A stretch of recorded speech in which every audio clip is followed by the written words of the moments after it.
अस्सलाम वालेकुम। आज की ये वीडियो मैं अपने उन चंद दोस्तों के मैसेजेस की बुनियाद पे कर रहा हूँ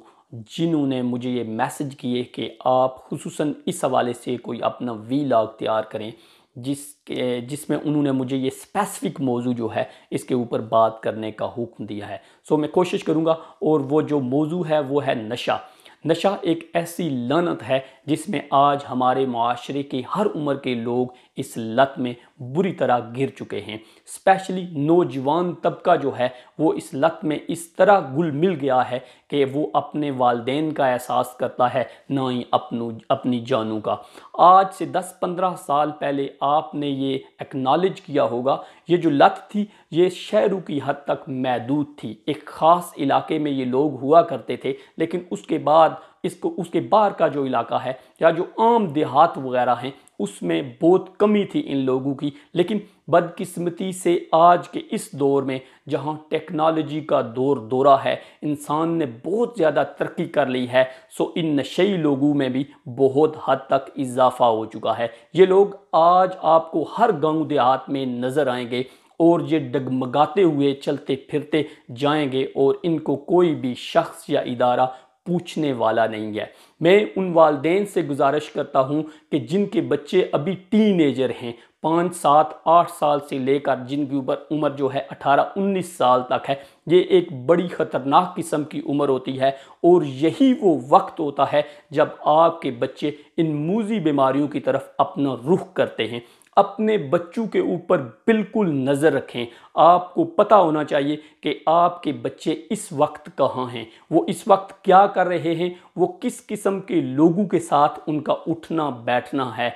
आपकी जब नज़र होगी अपने बच्चों के ऊपर, आप जब उन्हें पूछेंगे कि आप कहाँ गए थे, कहाँ से आ रहे हैं या अब कहाँ जा रहे हैं, तो यकीन कीजिए बहुत हद तक हम इसको कंट्रोल करने में भी कामयाब हो जाएंगे। लेकिन यहाँ सवाल ये पैदा होता है कि अगर अब ये लत हमारे माशरे में लग चुकी है, शहरों से निकलकर गाँव देहातों में भी, अब हमें क्या करना चाहिए? बहैसियत एक कौम, मेरा जो ज़ाती पॉइंट ऑफ व्यू है, जो हमारे इलाके के लोकल्स हैं, जो सियासतदान हैं, जो समाजी और सियासी कारकुन हैं, जो अपने इस लोकल जो माहौल है उसमें अपना असर व रसूख रखते हैं, उन्हें चाहिए कि अपने लोकल्स इदारे जो हैं, स्पेशली जो स्कूल्स और मदरसे हैं, उनमें ऐसे इवेंट का इनकाद करें कि उन बच्चों को जो उस वक्त उस स्कूल या मदरसे में तालीम हासिल कर रहे हैं उनको एक अवेयरनेस दी जाए, एक अवेयरनेस कैंपेन जो है अपने इलाके में चलाई जाए। अपने बच्चों को बताया जाए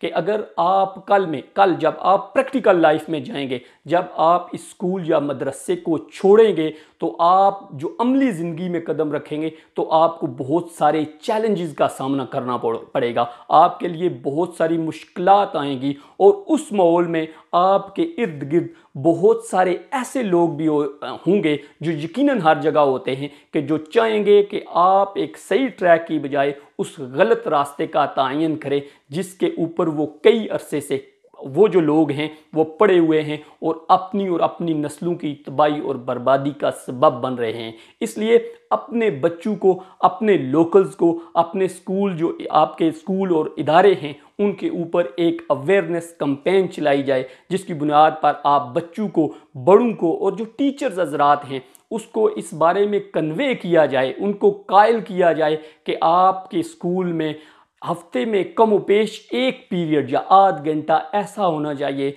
जो एक स्कूल के मदरस हैं या जो टीचर हैं वो अपने बच्चों को ये बताएं कि इस बुरी लत से बचिए, अपने आने वाले दिनों को सेफ कीजिए और आप उन लोगों से दूर रहें जिनकी नकलो हरकत जो हैं आपको मशकूक नज़र आती हैं। बदकिस्मती की बात है, हमारी एक नौजवान नस्ल जो है एक बहुत बड़े पैमाने पर, एक बड़ी हद तक वो इस लत में बुरी तरह फंस चुकी है। हमारे इदारों को, हमारी हुकूमतों को इसके बारे में कानून साजी करनी चाहिए कि ऐसे लोग जो इन बच्चों को वरगला कर अपने पैसे की खातिर, ये एक याद रखिएगा एक बहुत बड़ा माफिया है, नीचे से ऊपर लेवल तक इसमें बहुत सारे ऐसे लोग हैं जो पैसा बनाने की खातिर जो है इन नौजवान नस्ल को इस्तेमाल करते हैं اور اس سے بچنے کے لیے قانون سازی کی بہت زیادہ ضرورت ہے، اور اس کے ساتھ ساتھ جو والدین اور ٹیچر، اس کے ساتھ جو لوکل سیاستدان ہیں، سماجی اور سیاسی کارکن ہیں، ان کا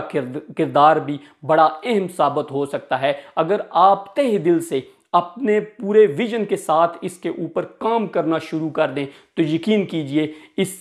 بلد سے، یہ جو ایک ناپاک چیز ہے، جو ایک گندی چیز ہے نشہ، ہم اس سے اپنے آپ کو اور اپنی آنے والی نسلوں کو محفوظ کر سکتے ہیں۔